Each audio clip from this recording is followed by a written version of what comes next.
usa la matemática de Alberto Tarkovsky. Alberto es muy bien conocido tanto en México como mundialmente. Además quisiera mencionar que recientemente fue galardonado con el premio Universidad Nacional y les pido un aplauso para eso. Gracias. Gracias. Muy bien. Sí, hoy nos va a enseñar a Alberto sobre eso. Está en inglés, pues. Bueno, está en inglés. Está en inglés, pero la conferencia va a ser en español. Sí, por eso. Variedades solenoidales. Bueno, muchísimas gracias por invitarme a esta conferencia, pero quisiera empezar haciendo un anuncio, como le llaman en inglés, un disclaimer, le llaman ahora, que en realidad no soy topólogo, trabajo en sistemas dinámicos, pero soy digamos, un topólogo aficionado. Me gusta mucho la topología.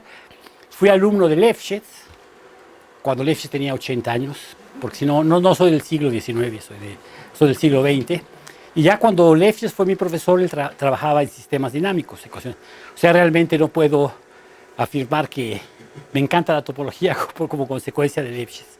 Entonces, lo que les quiero hablar hoy es sobre una cosa que he estado trabajando recientemente, un poco en colaboración con Dennis Sullivan, que es un matemático que ha venido mucho a México, un topólogo, y son variedades solenoidales. Y la palabra solenoidal la pensamos luego como los solenoides eléctricos, que son alambres que se embobinan, y este es el tema, y quiero mostrarles que son objetos interesantes. Son ejemplos de continuos que son sumamente útiles y aparecen en toda la matemática. Entonces, de eso es lo que voy a hablar. Entonces, y está basada en dos artículos. Este artículo, como puede ver, 2 páginas, se llama Solenoidal Manifolds, y comentarios de ese artículo. Entonces, la historia de estos dos, la siguiente, resulta que yo fui el que hizo el reporte de este artículo de Dennis Sullivan. El artículo de Dennis Sullivan era de 2 páginas, pero lleno de ideas. Entonces lo convertí en 6 páginas comentando el artículo, y no es por presumir, pero mi revisión estuvo tan buena que dijeron, pues métela como parte del artículo, y fue muy bueno. Me gané un artículo así nada más por haber hecho una buena review, ¿no? Fue muy bueno. Y en realidad un poco este artículo lo lee uno, no tiene demostraciones, no tiene ideas, pero Dennis Sullivan es tan bueno que está lleno de ideas, motivación y todo eso, ¿no? Pero siempre cuento en esta anécdota cuando mi esposa es canadiense y la primera vez que fuimos a comer juntos me hizo un sándwich, y el sándwich consistía de 2 panes con lechuga. Yo lo abrí y empecé a buscar el jamón por el suelo, y mi esposa me dice, ¿qué buscas? ¿El jamón o el queso? Dice, no, es un sándwich de lechuga. Y lo recuerdo porque eso tiene un poco, la metáfora en esto es que cuando vi el artículo de Sullivan, pues aparentemente no había nada, y busqué un poco, fue encontrando miles de cosas súper interesantes. Entonces, la definición ahora, la topológica, una variedad solenoidal de dimensión K, también llamada una laminación, un hojaldre, una foliación, un tipo de espacio foliado con hojas, eso a un espacio métrico decente, digamos, en general va a ser siempre compacto, no siempre, que es localmente el producto de un disco de dimensión K y un conjunto perfecto y totalmente disconexo. Bueno, como el conjunto de Cantor es universal respecto a la propiedad de ser totalmente disconexo, es un subconjunto de Cantor, y en esta plática siempre voy a usar el Cantor mismo y no un subconjunto cerrado de él como modelo. Y estas variedades solenoidales aparecen de forma natural en muchísimas ramas de las matemáticas, como voy a intentar explicar. En topología, independientemente, Vietoris, famoso topólogo, y Van Danzig, describen el solenoide, y es un ejemplo fundamental en topología, y ha motivado el desarrollo de teorías de homología y cohomología. Por ejemplo, Steenrod crea una teoría de homología para estudiar estos espacios. Ahorita explico lo que es. Y aquí esto lo hace en este libro que recomiendo mucho a los jóvenes. Se encuentra en la biblioteca. Tiene artículos extraordinarios de topología. Ya dejé de fumar, pero bueno. Ahora, entonces, interesante. Entonces, ¿qué es el solenoide? ¿Qué es el solenoide de? Bueno, entonces, muchos ya lo saben. Estoy aquí en un lugar donde es el centro de topología, pero tal vez algunos jóvenes no lo saben. El solenoide diádico se obtiene de la manera siguiente. Se toma un toro sólido, el producto de un disco de dimensión 2 por un círculo, y dentro de este toro sólido se encaja un toro sólido que es 2 veces más largo y 2 veces más delgado aproximadamente, y que da 2 vueltas. Y entonces tenemos un toro sólido grande y dentro un toro sólido chico que da 2 vueltas. Después, dentro del toro chico que da 2 vueltas, se hace la misma operación. Se toma un toro que es la cuarta parte del grandote, la mitad del chiquito, y 4 veces más larga que el grandote, y se da 2 vueltas. Entonces te va a dar 4 vueltas alrededor del grandote, 2 vueltas alrededor del chiquito, y se continúa el juego ad infinitum. Y de esta manera se obtiene una sucesión anidada de toros sólidos que converge a algo conexo, porque estos son conexos, algo conexo extraordinario. Y es fácil ver lo siguiente. El encaje es muy regular. El encaje lo hago de tal suerte que el corazón de estos toros sólidos sea transverso a los discos de 2 cruces S1. Y de esta manera, los toros sólidos, la intersección con un disco, fijen un disco. Primero van a ser 2 discos de radio redondos, si los quieren. Adentro de esos 2 discos hay otros 2 discos, o sea, hay 4 en total. 8, 16, 32, 64, 128, así va. Y es fácil ver entonces que esa intersección anidada les va a dar un conjunto que es compacto, totalmente desconexo y perfecto. Entonces, por la propiedad universal, es el conjunto de Cantor. Y los puntos pueden ser, de hecho, localizados usando el método del cartero. O sea, Ciudad de México, bueno, tierra, América del Norte, México, Distrito Federal, Ciudad Universitaria, Facultad de Ciencias, cuarto, 104, bueno. Entonces, lo que quiero decir, eso usamos muchos sistemas dinámicos, se pueden codificar las intersecciones por sucesiones binarias, ¿no? 1, 1, 1, 0, ceros y unos, ¿no? Con ceros y unos, una familia infinita, se localizan, y eso que le llamamos en sistemas dinámicos la dirección, es una manera de codificar órbitas, y lo usamos mucho. Entonces, una manera de verlo. Y lo describe Van Danzig, y es un conjunto que es conexo, pero no es localmente conexo. Y si dan cuenta de esto, este objeto intersección anidado es fibra sobre el círculo. Si toma la proyección al corazón, al ánima del círculo grande, eso es una fibración localmente trivial con fibra del Cantor. Entonces quiere decir que esto se obtiene tomando el Cantor, dándole la vuelta y regresando de una cierta manera, una monodromía se llama, y esta monodromía actúa densamente, entonces le da un homeomorfismo del Cantor en el mismo, y es fácil ver que bueno, no es tan fácil. Este homeomorfismo del Cantor en el mismo es un homeomorfismo minimal. Es decir, todas sus órbitas son densas, es una especie de análogo de una rotación irracional en el círculo. Entonces, este objeto bellísimo fibra sobre el círculo con fibra del Cantor. Y ese es un objeto, te digo, fabuloso, calcular. Por ejemplo, evidentemente, carga homología, lo sentimos. Sentimos que hay algo que le da la vuelta. Pero si definen homología singular, es 0. Cualquier aplicación, cualquier función continua del círculo, solenoide, aterriza. Bueno, la primera cosa a notar es que se obtuvo, como yo les dije, tomando un disco, voy a escribir acá que hay más, tomando un disco, un conjunto de Cantor,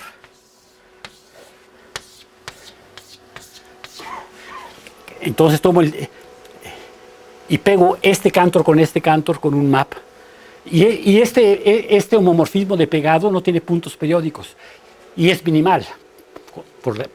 Y era minimal, entonces no tiene puntos periódicos, y cada órbita de estas es densa. Entonces, esto está foliado con objetos de dimensión 1 que dan la vuelta. Y antes los coches se entendían, abrieron el cofre, hasta yo componía un coche, soy tarado. Ahora abro y pues no entiendo nada, ¿no? Pero antes había una cosa que se llama el solenoide eléctrico, que ya ustedes ya son la época de los transistores, no han oído hablar de los bulbos, no han oído hablar de los Beatles, o si lo han oído hablar se los contó su abuelita. Pero entonces este es interesante, ¿no? Es un objeto interesante. Y digo, si toman una función del círculo a este solenoide, aterriza en una de estas rectas, y ahí lo contraigo a un punto, entonces la homología y la homotopía en el sentido usual es 0. Y sin embargo sabemos que no es posible. Esto está enredado, ¿no? Entonces de alguna manera es eso. Bueno, aquí están varias partes de un poquito más explícito lo que les expliqué, un toro sólido. Le hice una disección como un médico para ver cómo se van viendo los toros, ¿sí? Y desde luego le estoy hablando de cosas que lo conoce. Aquí otro, ¿verdad? Las diferentes etapas. Desde luego todo esto me lo fusilé del internet. Se va viendo así. ¡Ay! Bueno, aparecen en tantas cosas, aparecen de forma natural, por ejemplo, algebraicamente, la famosa Pontryagin desarrolla la teoría de dualidad. Una de las cosas más fabulosas que hay en matemáticas, me encanta, es el siguiente. Toman un grupo abeliano G, que sea un grupo topológico localmente compacto y abeliano. Y entonces, dado este grupo, un objeto interesantísimo es su grupo de caracteres, que está constituido de todos los homomorfismos en el círculo. El círculo es el conjunto de números complejos de módulo 1. Entonces, todos los homomorfismos de grupo de G al círculo forman un grupo topológico, como con la topología compacto abierta, que si G es compacto, sería la norma del supremo, se define una topología, y entonces esto da origen a un grupo dual, que es el grupo de caracteres, se llama un grupo dual, y toda la teoría, todo el análisis de Fourier y todo eso está basado en esta dualidad de Pontryagin. Y hay miles de cosas súper interesantes. Todo grupo localmente compacto posee una medida de Haar, una medida que es invariante, y se vuelve increíblemente rico. Ahora, uno de los grandes teoremas de Pontryagin dice que si toman el dual de un grupo discreto, o sea, el grupo de caracteres, este dual es un grupo abeliano compacto. Y recíprocamente, si toman un grupo compacto, su grupo de caracteres es discreto. El ejemplo paradigmático es si toman el círculo. Si toman el círculo, cualquier homomorfismo del círculo en el círculo es de la forma z, va a z a la n, donde n es un entero. Y entonces, su grupo de caracteres es z. Y recíprocamente, el grupo de caracteres del grupo discreto z es el círculo. Y es el análisis de Fourier, ¿verdad? Y entonces, siempre que tengan un grupo discreto, su dual es un grupo abeliano compacto. Entonces, lo más bonito para tomar ahora es tomar Q, bueno, lo escribo acá, Q, el grupo de racionales, el grupo aditivo de racionales, que todos conocemos, pero lo doto con la topología discreta. Tengo el derecho a dar la topología que me place, le doy la topología discreta, entonces deviene un grupo, topológicamente es como los enteros, ¿no? Es numerable, entonces discreto, y maravilla de maravilla, para cada subgrupo de Q, su dual de Pontryagin es o el grupo trivial, o el círculo, o un solenoide. Y esto depende de lo siguiente: si tomo como subgrupo de Q el grupo trivial, constituido solo de 0, pues su dual es el 0, nada interesante. Si tomo como subgrupo discreto un grupo cíclico infinito, o sea, generado por un elemento, por ejemplo, generado por 3, 2, 3, 6, 3 por 3, 9, etcétera, ¿no? Menos 3, menos 2, ¿no? Ese es homeomorfo al círculo, porque es Z. Ya les dije que Z es el círculo. Si toma cualquier subgrupo, entonces hay la tricotomía. Es el trivial, es cíclico, infinito, o es denso. Si toman un subgrupo y no es tan trivial, ejercicio, encuentren los subgrupos aditivos de Q, y ese ejercicio es un artículo, no es completamente trivial. Entonces, cada vez que ustedes tomen un subgrupo, su dual, teorema, va a ser un solenoide. unidimensional. O sea, va a ser un objeto y de hecho va a ser interesante, porque cada carácter de este grupo, carácter si les gusta, pero debe ser carácter, ya me confundo, es realmente un epimorfismo del grupo al círculo. Entonces, lo que quiero decir con esto es que casi todos los subgrupos de los racionales son... Entonces, por ejemplo, en particular, si toman ustedes el grupo generado, el grupo de fracciones de la forma A sobre cuyo denominador es múltiplo de 2, o sea, generado por un medio, un cuarto, un octavo. Toma el grupo generado por un medio es cíclico, por un medio y un cuarto sigue siendo cíclico, pero por un medio, un cuarto, un octavo, un dieciseisavo, este grupo se llaman los racionales diádicos. Es denso, porque tomé 1 a la 2 a la n chiquitito, y el dual de esto es ni más ni menos que el primer ejemplo que les di, el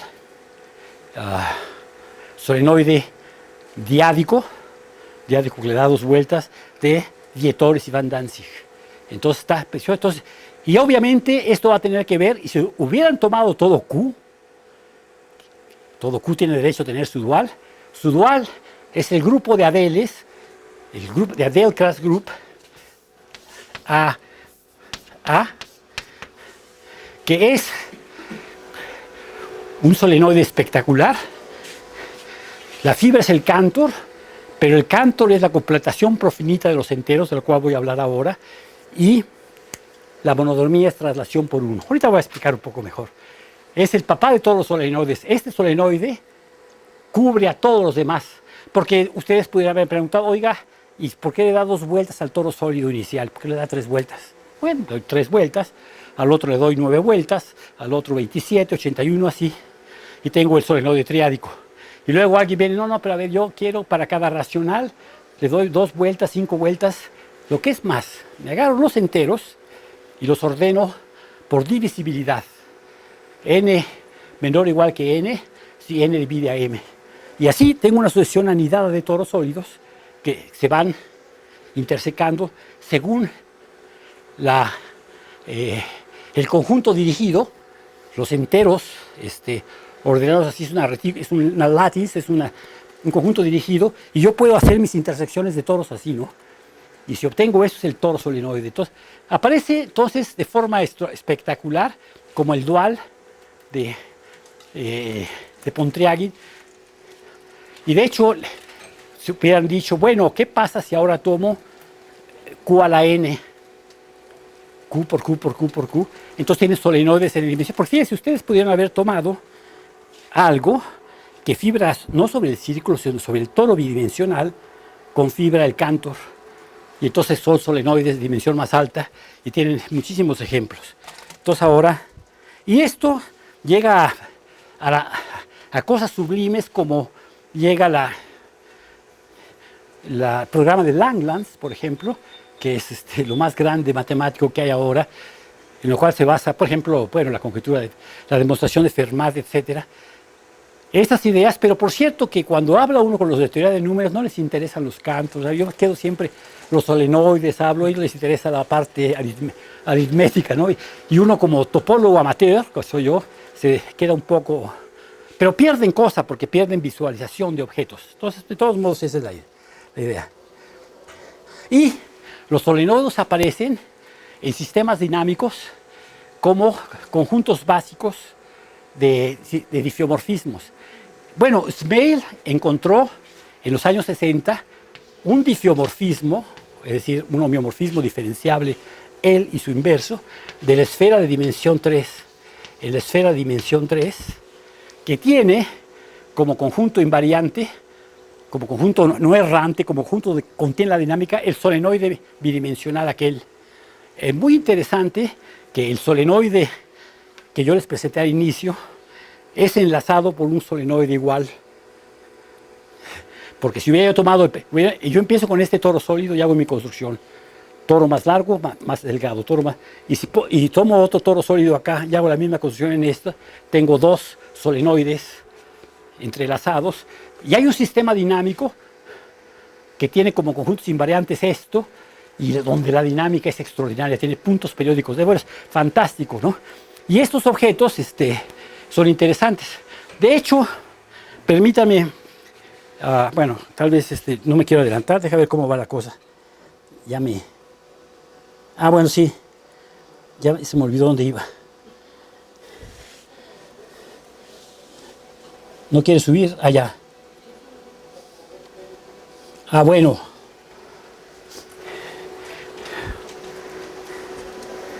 Entonces, un objeto, como le estoy diciendo que los solenoides, deja ver qué está. Sí. Voy a mostrarle una manera universal de construir solenoides de dimensión K. Entonces se hace de la manera siguiente. Se empieza con una variedad compacta N, digamos diferenciable, que tenga la propiedad de que los subgrupos de índice finito, la intersección de todos los subgrupos de índice finito, sea el grupo trivial. Esto se llama una variedad residualmente finito. Por ejemplo, el círculo es un caso de eso. El círculo, las cubiertas, no sé, aquí dicen revestimiento cubierta, cover space. Cubierta, pero que bueno.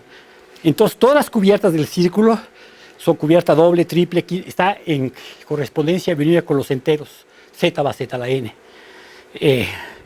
Y entonces tomo todos los del toro, T2, las cubiertas están parametrizadas por las subretículas de rango 2 de Z más Z.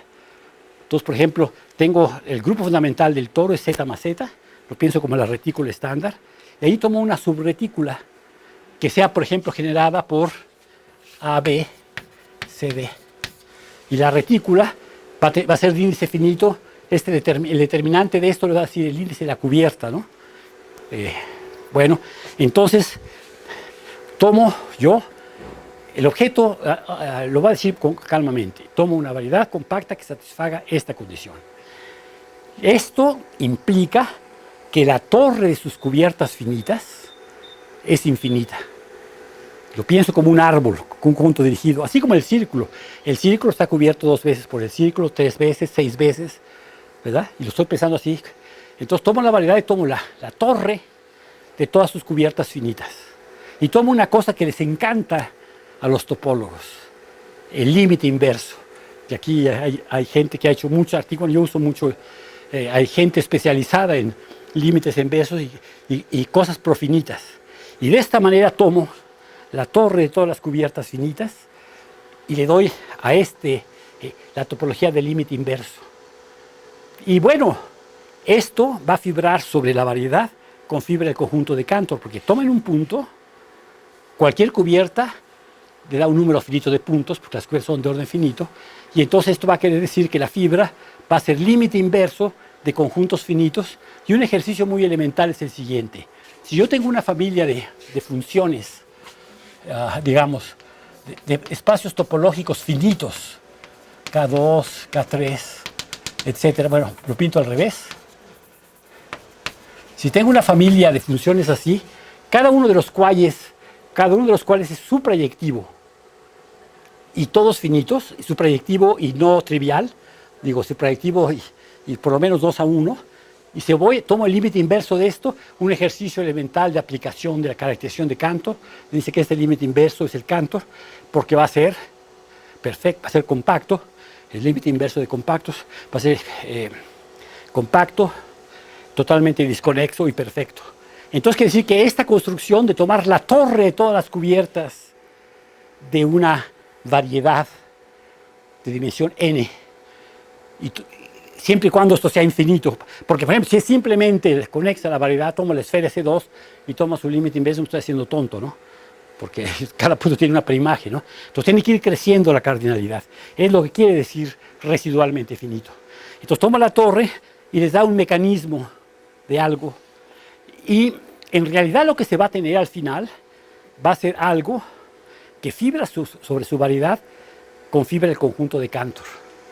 Pero yo pude haber tomado, en lugar de todas las cubiertas a lo tonto, todas las cubiertas regulares, todas las cubiertas de Galois. Es decir, las cubiertas corresponden a subgrupos normales del grupo fundamental. En este caso, la fibra es un conjunto, es un grupo, ¿verdad? La fibra es un grupo finito. Y yo tengo, el límite inverso va a ser un fibrado principal con fibra, un grupo cantoriano. Nunca nos dicen que el conjunto de Cantor, bueno, ya estoy diciendo, estoy hablando como, I never knew that Betty Kerr was so difficult. Estoy hablando como un idiota. No, quiero decir, lo que quiero decir es que nos hubieran dicho desde el principio que el conjunto de Cantor, y cuando digo él, es porque está caracterizado topológicamente, es un grupo de un número infinito de maneras, porque es el límite inverso de... Y, por ejemplo, para el primer ejemplo que les di, corresponde a las cubiertas dobles del círculo.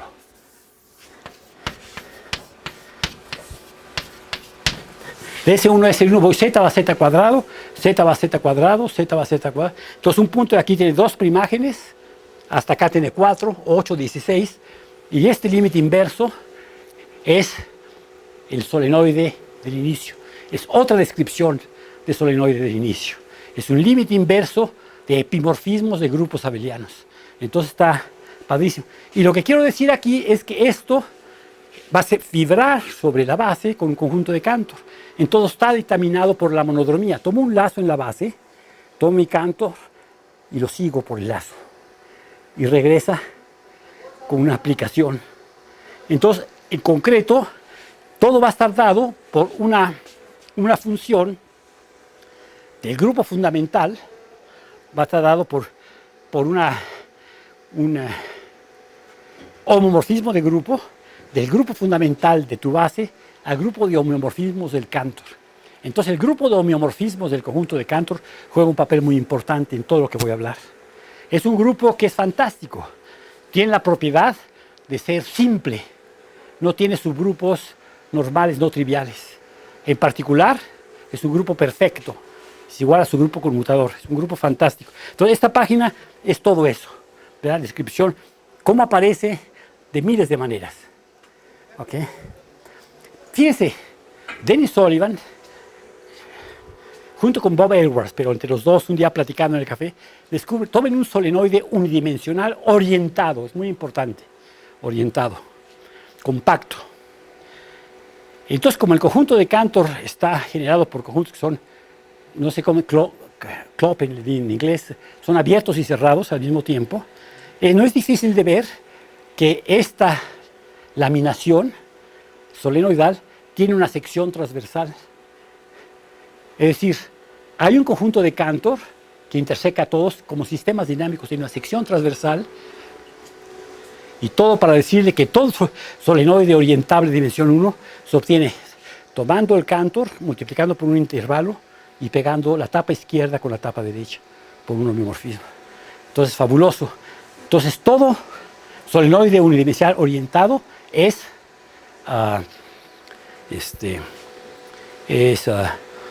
una suspensión, le llamamos en sistemas dinámicos, la suspensión de un homeomorfismo. Se llama el mapping torus en inglés, no sé cómo se dice en español, el toro de la aplicación, que se obtiene, dada una aplicación de un espacio topológico en él mismo, digamos. El toro de la aplicación se multiplica por un intervalo y pego x,0 con f de x,1. El toro de la aplicación. Y tengo este, bueno, pero si no fuera orientable, por ejemplo, yo pude haber tomado, por ejemplo,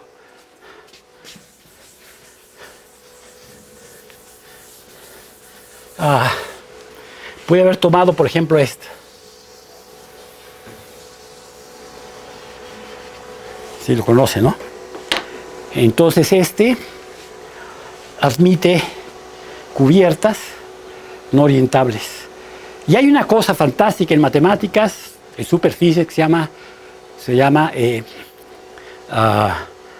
vías de tren desarrolladas por Thurston. Y vías de tren son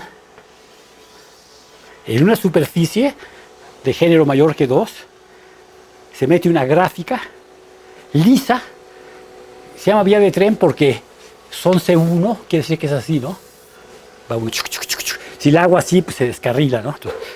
Es una gráfica C1 y todos los caminos les dan una laminación geodésica.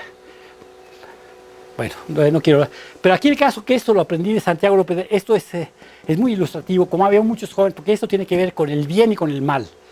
Digamos, si el bien es girar como las manecillas del reloj y el mal girar al revés, entonces un joven de la Facultad de Ciencias siempre hace el bien. Y un día, no, mejor al revés, siempre hace el bien. Y un día dice, ¿sabes qué? Voy a pecar. El problema es que ya nunca regresa. Entonces que le sirva de lección. No, pero no tiene nada que ver. Esto no tiene que ver con mi conferencia, pero era un pequeño algo para sentirnos un poco mejor y no aburrirse con tanto solenoide. Entonces sale así, ¿está bien? Pero lo que quiero decir con esto, que existen solenoides no orientables que no satisfacen lo de... Un ejemplo clásico son las laminaciones geodésicas de superficies. Bueno, ahora, no sé si Shepin se escribe así, porque tú conoces Zhenya Shepin, que ha venido, amigo, que ha venido acá, un topólogo extraordinario. Y bueno, Dennis Sullivan entonces demuestra que todo solenoide compacto unidimensional se obtiene Cantor por un intervalo pegando. Es un Tor de aplicación. Bueno, un solenoide es de dimensión topológica 1. Y un teorema clásico de topología, que de los que más me gustaron de Hurevich y Wallman, un libro que todo el mundo debe leer, de teoría de la dimensión. Les digo que soy amateur de topología, pero también leo un poco. Dice que todo espacio compacto de dimensión topológica n encaja en R2n más 1, como el teorema de Whitney, pero topólogo. Entonces quiere decir que un solenoide de Sullivan se puede encajar en R3 y lo pueden ver, orientable. ¿Está bien? Y entonces la prueba me encantó, pero sin embargo llegó Yevgeny llegó a Cuernavaca, le gusta mucho, se lo puso un amigo, compañero, Peter Makienko. El problema fue al pizarrón y lo resolvió este problema y encontró un teorema tan bonito que tengo que dárselos. Shepin demuestra lo siguiente. Les va a tener que gustar porque, bueno, la definición de buen gusto es la que coincide con el de uno. Nunca olviden eso. Entonces, como a mí me gusta, creo que es la definición universal. Entonces, lo que demuestra Jenny es lo siguiente. Toman un conjunto de Cantor en el plano. Y recuerden que puede ser súper complicado. Puede ser, por ejemplo, lo tomo en el eje real, en el intervalo 0,1 del eje real tomo su Cantor ternario de su clase de cálculo, pero puedo tomarlo Cantor por Cantor. Cantor por Cantor es Cantor, Cantor por Cantor por Cantor por Cantor es Cantor, y Cantor numerablemente es Cantor, Cantor por Cantor por Cantor. Entonces, tómenlo, por ejemplo, hay mucho aquí de sistemas dinámicos holomorfos, y tomen, por ejemplo, el conjunto de Julia, ¿verdad? Y fue un Cantor horrible, ¿no? Bueno, entonces muestra lo siguiente Shepin. Toman un Cantor arbitrario y toman un homeomorfismo F del Cantor en el Cantor. Por ejemplo, ese horrible, ¿no? Entonces piensen en este Cantor. Entonces lo que demuestra Shepin, que entonces existe una extensión, un homeomorfismo de R2 en R2, homeomorfismo que extiende tal que F tilde restringido acá es F. Entonces todo homeomorfismo de Cantor se extiende un homeomorfismo de todo R2. Fíjense cómo demuestra. La primera etapa para demostrarlo es, dado cualesquiera conjunto de Cantor en el plano, K1 y K2, uno por allá y otro por allá, hay un homeomorfismo que lleva de R2 que lleva uno al otro. Esto es no trivial porque es el teorema de clasificación de superficies no compactas. Porque la superficie obtenida al quitar el Cantor, el primer Cantor, es un árbol de la vida menos un punto. Y el otro igual. Y la clasificación de superficies le dice que si quitan estos dos Cantor, como superficies son lo mismo. no importa dónde demonios lo quiten. Y entonces si lo tapan, da lo mismo. Entonces, quiere decir que, entonces, ¿para qué me hago tonto? Lo que voy a extender es el conjunto de Cantor que conozco, que es el ternario en el eje real. Bueno, entonces ahora, espero que termine, porque voy en la página, pero sí voy a acabar. Bueno, entonces agarro, tengo mi Cantor, voy a pintarlo así, ¿ok? Y mi Cantor. Y tomo la gráfica de mi homomorfismo, de Cantor en el Cantor. Entonces ve como un conjunto cacarizo aquí. Observen que a propósito no la pinto creciendo, porque es un homomorfismo de Cantor en el Cantor, pero no necesariamente crece. Por ejemplo, cambio dos componentes del Cantor aquí así, ¿verdad? Ni sube ni baja, sino todo lo contrario. No estoy diciendo que esto, ¿no? Ahora, el teorema de Urison-Titze realmente se debe a Urison. Dice que este homeomorfismo que va del Cantor al Cantor se extiende un homomorfismo de R a R, no a una función continua, cuya gráfica entonces se ve así. Restringida al Cantor es lo que yo quiero. Entonces la extiendo y pinto la gráfica de esta extensión, de la función de... Tengo la función de K en K está en R y la extiendo por Urison, ¿verdad? Entonces esta gráfica cacariza es en realidad parte de una gráfica de R. Y luego lo que hago, tomo un homomorfismo de R2 a R2 que hace lo siguiente. Agarra cada recta vertical y va a trasladar el 0 en esta recta vertical a la gráfica. Entonces piense como palitos chinos, ¿no? Pit, pit, pit. La llevo. Bueno, entonces este homomorfismo tiene la bellísima ventaja de llevar el conjunto de Cantor a los puntos de su gráfica. Es un homeomorfismo de R2. Ahora, sin que nos dé tortícolis, torcemos la cabeza. ¿Cómo vemos la inversa de una función? Giramos la cabeza. Entonces giramos la cabeza y esta gráfica ahora hago la inversa. Me regreso con los penes hacia acá. Y ahora lo que voy a tener es que hay un homeomorfismo de R2 a R2 que lleva esto a esto. Y si ahora roto 90 grados, lleva esto a esto, y es facilísimo ver que el homeomorfismo que tengo es el que empecé. QED. Bellísimo, ¿no? ¿Cómo? Isotópico de la identidad. Bueno, pero hay un teorema que dice todo homeomorfismo que preserva la orientación de R, no trivial, que preserva la orientación de R2 es isotópico de la identidad. Entonces está bonito, ¿no? Entonces ahora, pues ya con esto ya sé cómo agarro el plano y tomo el mapping toros del plano de este map. Y entonces ya veo cómo encajar, pero lo encajo como una trenza. Porque una manera que me gusta pensar es la metáfora siguiente. Piensen en el solenoide inicial diádico. ¿Saben qué? Quiere ser una trenza. Pero una trenza con un número infinito de, ¿cómo se llaman?, de hilitos. Entonces, lo que quiero transmitir a ustedes es que los solenoides de dimensión 1 son la metáfora es que son una versión difusa de una variedad unidimensional. Es un objeto topológico que quiere ser una variedad unidimensional.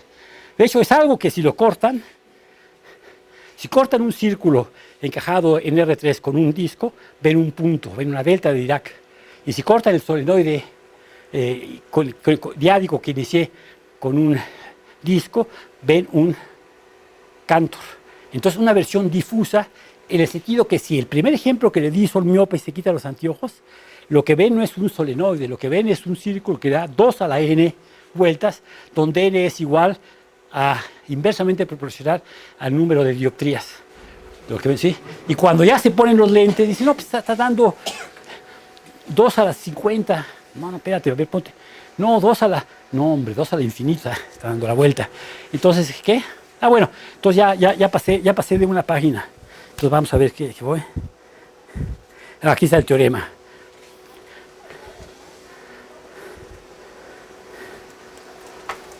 Bueno, aquí es la demostración Ya se los dije, usan TITSE.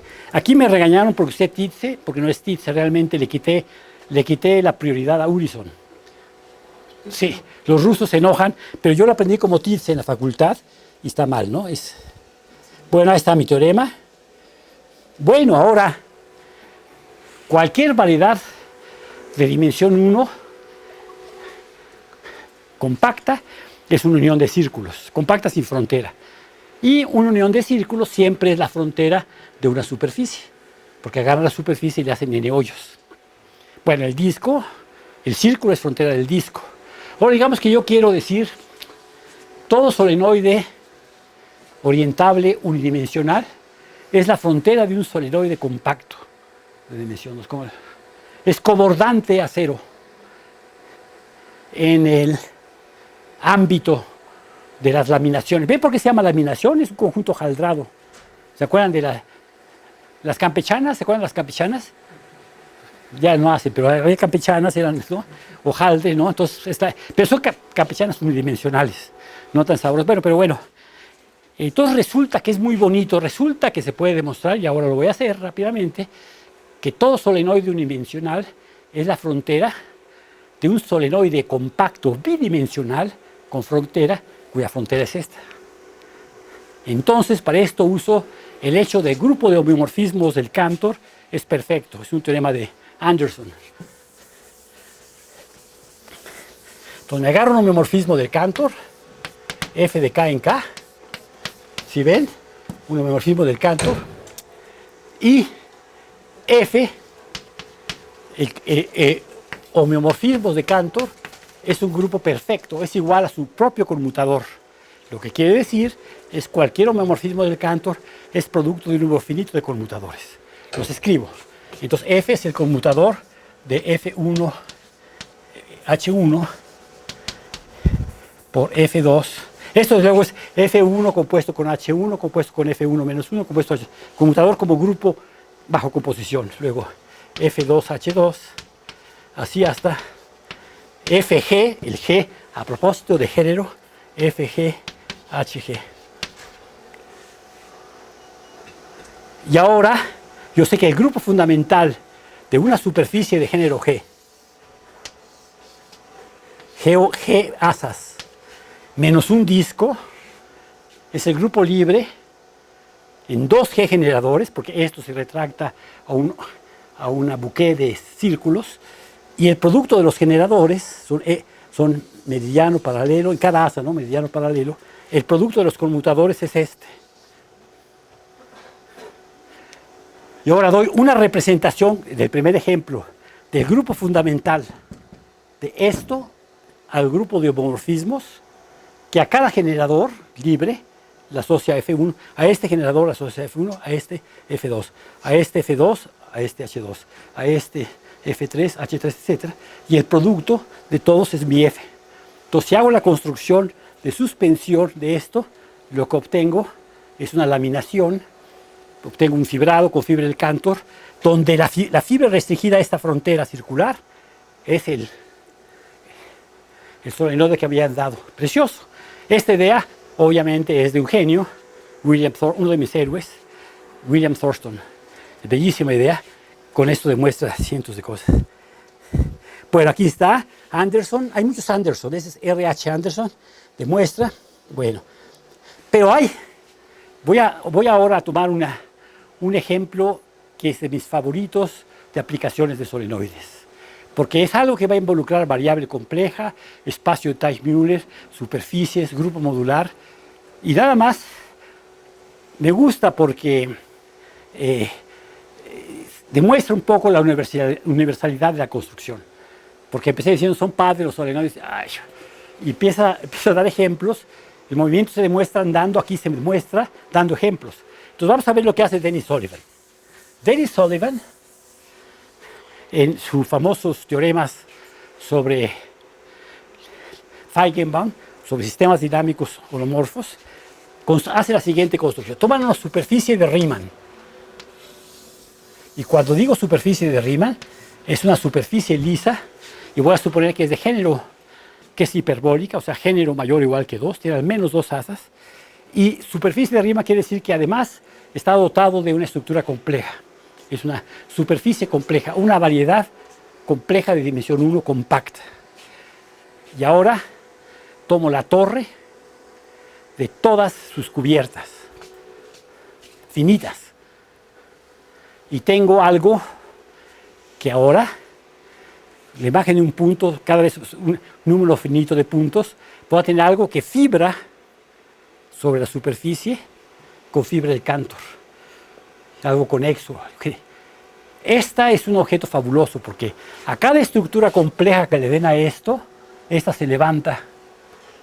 Porque algo muy interesante es lo siguiente, que se me olvidó. Tal vez debiera haber dado antes, pero... A ver, déjame ver cuánto me falta para ver que me tardo más o menos. Chin. Falta muchísimo, pena.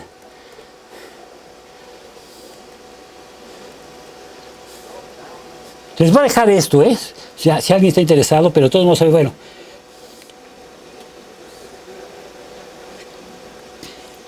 ¿Dónde me quedé? Bueno, así está bien porque va un poco rápido. Ah, bueno, sí.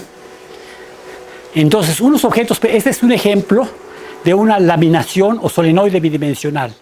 Entonces, un solenoide bidimensional es algo que está laminado por superficies. Ahora, ¿por qué los solenoides o laminaciones cantorianas son interesantes? Porque fíjense, a lo largo de las hojas puede hacer geometría diferencial, topología diferencial.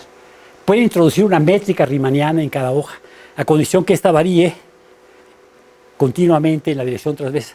Pueden hacer una versión laminada, ¿no?, de todo lo que aprendieron en su curso de geometría diferencial o topología diferencial. En particular, pueden darle una métrica riemanniana y pueden preguntarse si le pueden dar una métrica con curvatura negativa. Y pueden preguntarse miles de cosas, ¿no?, sobre esta. Y lo que hace Sullivan en este artículo es encontrar el conjunto de todas las estructuras complejas posibles, laminadas. Y entonces quiere decir que esta teoría es differential geometry this way, Cantor set this way. Lo digo en inglés, no por payaso, es porque le preguntaron una vez Spencer, famoso Spencer, Collier Spencer, le preguntaron qué era una gavilla, sheaf, creo que le llamamos gavilla, ¿verdad? Entonces Spencer dice, oh, it's very easy. It's topology this way, algebra this way.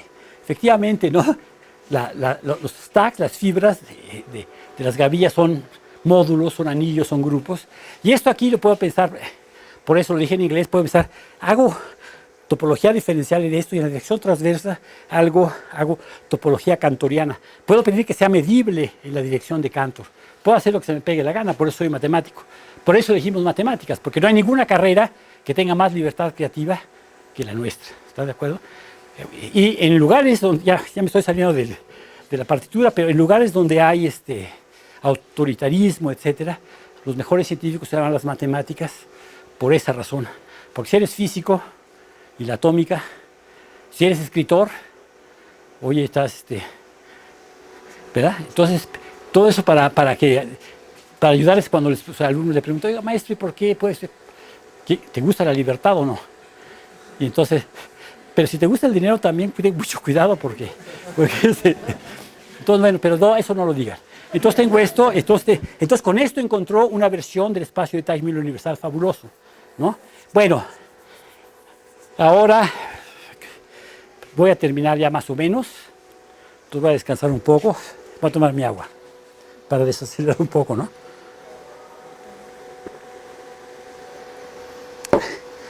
Bueno,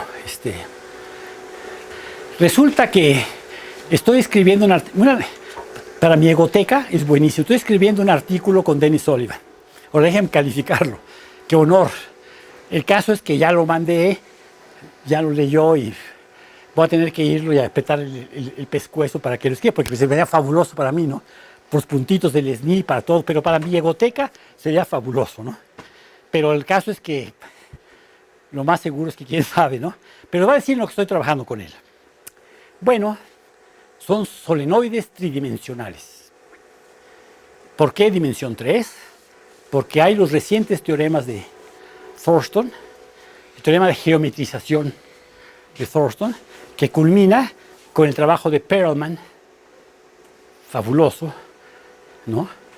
Medalla Fields, que no la aceptó, pero la merecía holgadamente, un genio, genial. Y pues estamos trabajando en laminaciones tridimensionales con una estructura geométrica. Entonces, dejen platicarles mi teorema favorito de los últimos 5 años. También se debe a Thurston.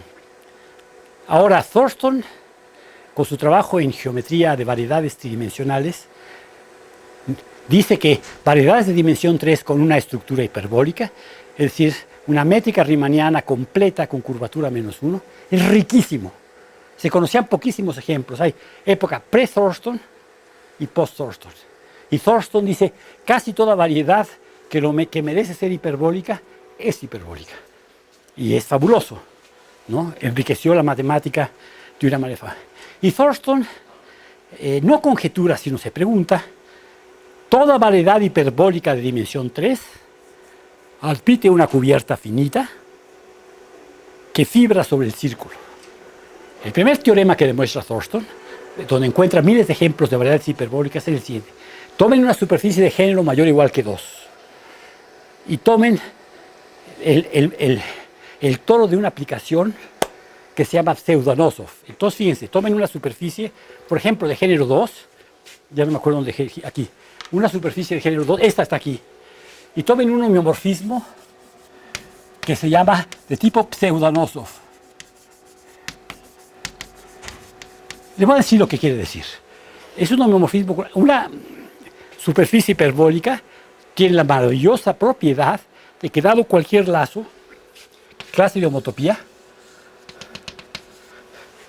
no trivial, hay una única geodésica que representa esta clase de homotopía. Fabuloso. Es un objeto, ¿verdad? Cualquiera que me ven tiene un representante geodésico y un único representante geodésico, ¿sí? Entonces, puede medir la longitud de esa geodésica. Entonces, un homomorfismo Pseudonosov va a ser uno que cuando lo aplican, toman la geodésica, una geodésica, toman su imagen, no es geodésica, pero es representante de una, y las longitudes de estos explotan al infinito. Se van embobinando cada vez más. El grado de complejidad de este homomorfismo está medido por esta entropía, este crecimiento, ¿no? Riquísimo, ¿no? No es tan fácil, no os voy a dar el ejemplo ahora, pero es bellísimo, ¿no? Súper complicado, y se obtiene a través de torcimiento de Den, ¿no?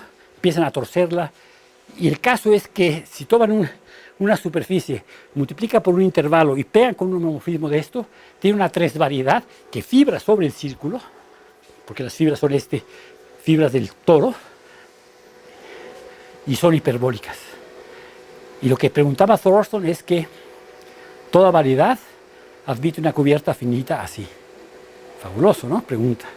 Y esto fue resuelto recientemente por Ian Eagle, un gran matemático, que siempre me contesta mis cartas, y por la siguiente razón, no por mis matemáticas, es porque mi hija es matemática y es de la misma edad que Eagle, y se conocieron de chiquitos, y entonces yo soy el papá de Cynthia. Entonces por eso me contesta mis cartas. Ojalá fuera por mis teoremas, pero bueno, eso vale la pena. Ian Eagle demostró el teorema, y gracias a eso se sacó el premio Breakthrough Prize, el Breakthrough de no sé, $15 millones, no sé, se lo ganó, fue uno de los últimos ganadores del premio. Y lo demostró, entonces, y entonces lo que demuestro con Dennis Soll es lo siguiente. Tiene sentido hablar de una laminación tridimensional compacta hiperbólica. Quiere decir que cada hoja se puede dar una métrica foliada, laminada, que le da a cada hoja curvatura constante igual a -1. Y yo me puedo preguntar, ¿habrá una cubierta finita? ¿Tiene sentido para laminaciones hablar de cubiertas finitas? Aunque sea totalmente tal que fibra sobre el círculo. ¿Y cómo le hago? Y la respuesta es sí. No es muy difícil, pero sí requiere algo, ¿no? No trivial. Y entonces demostramos este teorema de generación. Y además la fibra es una laminación bidimensional. por superficies, como la de Sullivan. Y entonces se vuelve, y el caso es que usamos teorema, después para hacerlo para variedades solubles, se llaman solved manifolds, o no importa lo que sea, para encontrar invariantes de con mesurabilidad. Entonces, fíjense qué concepto tan bello. Tomen dos variedades compactas. Se dice que son con una métrica, digamos, métrica con curvatura negativa, constante, y dos variedades hiperbólicas. Se dice que son conmesurables si hay una cubierta finita que cubre los dos. Entonces hay una ambigüedad finita. Y una gran pregunta que ya no ha sido completamente resuelta, ¿cuáles son los invariantes de conmensurabilidad? Y tiene que ver con la longitud de la geodésica o las trazas de los elementos, es complicado. Y nosotros encontramos, el artículo que le envié a Denis, invariantes de variedades solubles de dimensión 3. Y hay una correspondencia entre clases de conmensurabilidad de variedades solubles de dimensión 3 y campos cuadráticos reales, es el teorema. Muy contento, resulta que ya lo había demostrado Walter Neumann, pero nosotros lo demostramos de siguiente manera. Pero bueno, con eso voy a terminar, ya un poco caótico, y perdón, me faltó como la mitad de lo que, pero creo que les di una probada de lo que estoy trabajando, y la versión laminada, la metáfora de que un solenoide es algo que quiere ser una variedad. Es una versión difusa, miope, de una variedad. Con eso termino.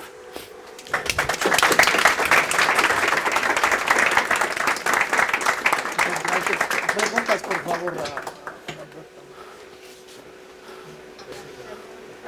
Por acá. A ver, ¿cuál sería el análogo? No, el teorema de Thorson es si tengo un homeomorfismo de la superficie. Bellísima pregunta. La tengo aquí, la tengo como pregunta según yo.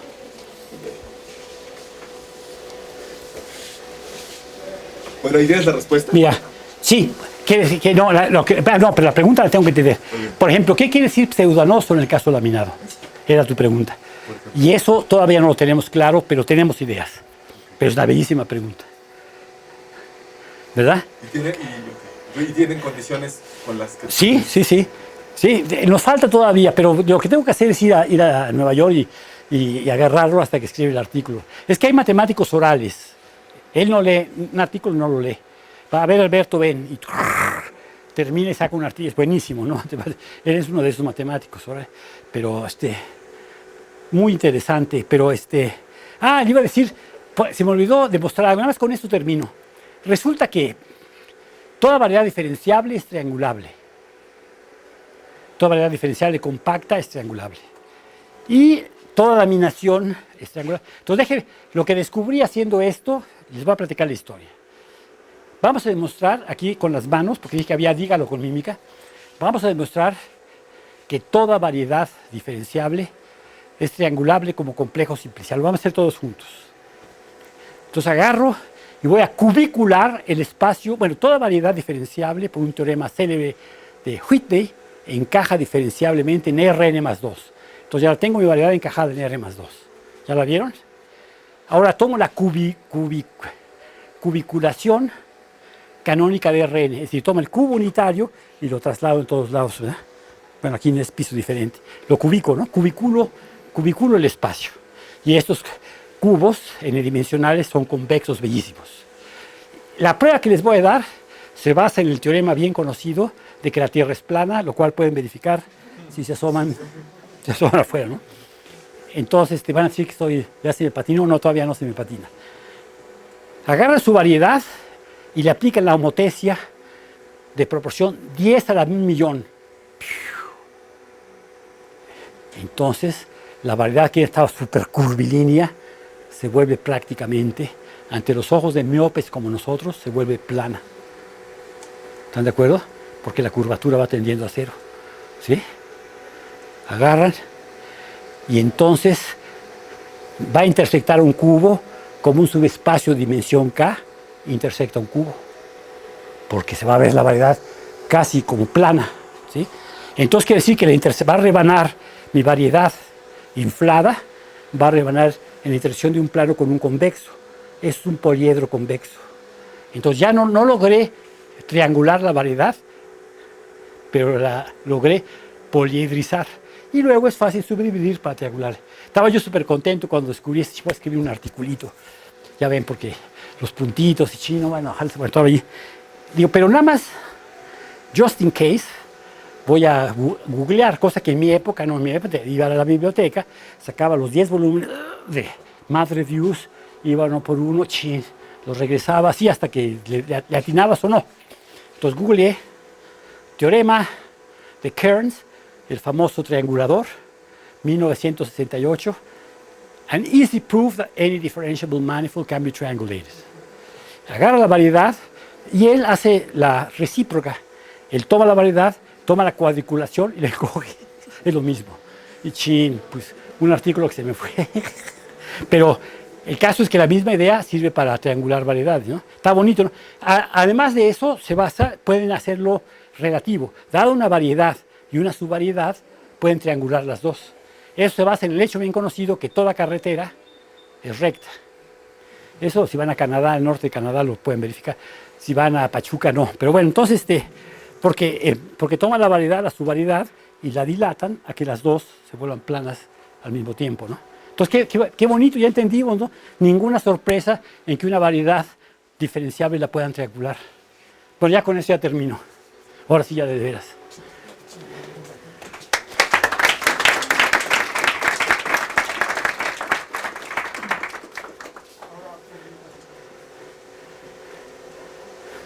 La Cámara de Senadores.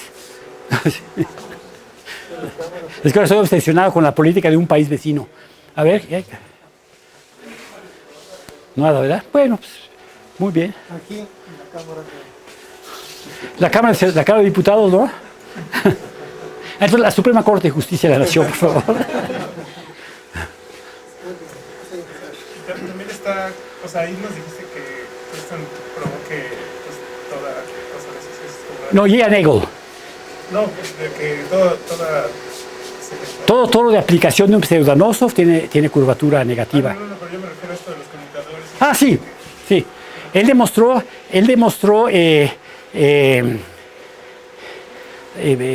teorema, una variación de ese teorema. A ver, fíjate, ahí te va. Toma el toro. Todos los que trabajamos en sistemas dinámicos sabemos que hay foliaciones en el toro fabulosas. Foliaciones irracionales, etcétera, ¿no? Él demuestra que dada cualquier foliación en el toro, es cobordante a cero. Fíjate qué bonito. Entonces me das un flujo irracional, cualquier cosa, ¿no? Entonces hay una variedad de dimensión 3, cuya frontera es el toro, foliada con cosas bidimensionales que tocan la frontera transversalmente en lo que tú me diste. Y lo hace así. O sea, y eso se puede... Sí, se basa en el hecho que el grupo de difiomorfismos del círculo es perfecto. Les va un torito. En geometría, con esto ya termino. En geometría euclidiana nos aprendimos que toda isometría del plano es composición de reflexiones. Para agarrar un triángulo, ejercicio de primero de primaria en Rusia, segundo de facultad en México. No, perdón, no, tampoco, no hay que exagerar. Bueno, entonces ahora tomen el círculo. ¿Ya vieron el círculo? Demuestre que cualquier difiomorfismo del círculo es producto de involuciones, es decir, que el cuadrado es la identidad, sin puntos fijos. No está trivial, se basa en el hecho de que el grupo es perfecto. Porque el grupo normal generado por la inversión z va menos z, rotación de 180 grados, el normalizador de eso es todo el grupo. Y el normalizador son productos conjugados de él, Q y D. Así lo usé para demostrar la conjetura de Poincaré. Y me tardó 2 días de felicidad. Ya sabía que lo dejé descansar. Ya al cuarto día ya duermes bien y está todo mal. Pero bueno, había ideas, de todos modos, ¿no? Sí. ¿Otra pregunta? Pues si no hay, vamos a agradecer a Gracias. oficialmente, por favor. Ah, mil gracias. Para como dijiste, para tus sonidos. Para los, exacto, sí, esto es para mi egoteca directo. Sí, Muchas gracias. de nada. Eso de egoteca nomás, eso de egoteca es copyright de mi hijo. Una vez tenía un artículo que era citado por Arnold y estaba feliz y me dijeron que solo vale una cita. Y bueno, pues ni modo. Y mi hijo me dice, no, pero es muy bueno para tu egoteca. Y desde entonces uso la palabra egoteca, es buenísima, ¿no? Porque sí la necesitamos, ¿eh? ¿Verdad? Ok, gracias. Muy bien. Y pero